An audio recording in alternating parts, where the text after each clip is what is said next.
probably one that has the most impact on me is self-esteem.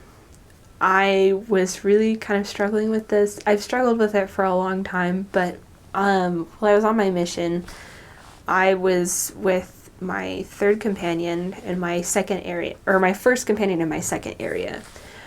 And we had mission interviews, and the mission president had come down to do interviews and have a meeting with us for our zone.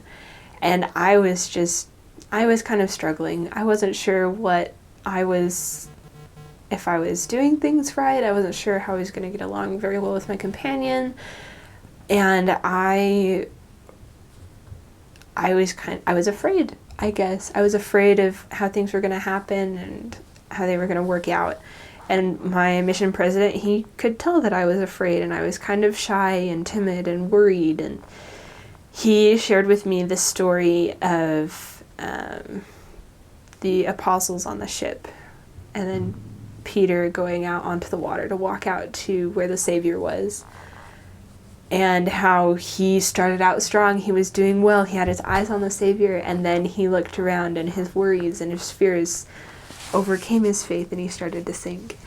And so that was kind of a big turning point for me, to be able to trust not only in God but also in myself, so that I could have greater faith and trust in the Lord. Because if I didn't trust myself, how was I going to trust the Lord?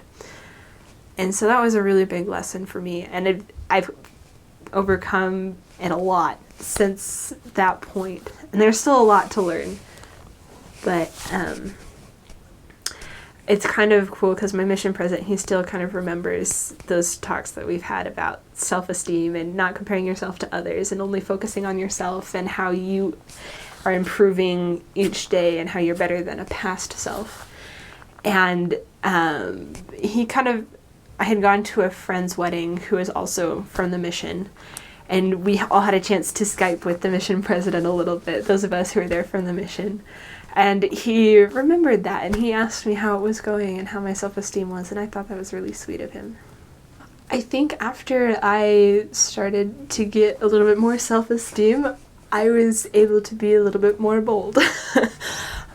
Being bold and courageous, I struggled with every once in a while on the mission. There were times where I'd just go right up and I'd talk to people and I'd be sure about it and just talk, and other times I was like, I should talk to them, but I don't feel like I want to talk to them. How am I going to talk to them? But when I got home, my dad had mentioned something about that. He's like, you're a lot more outgoing than you were before the mission. You just go out there and you say things. I was like, yeah, I guess I do. That's a good thing. And it comes and goes in waves. So there are times where I'm a little more timid, and other times where I just go for it, and because I know that it doesn't matter either way. I just gotta go and get it done, or I just gotta go and say something. I gotta make my mind known, or buck up the courage and just do something. So I think being bold and courageous has also helped a lot. That and patience.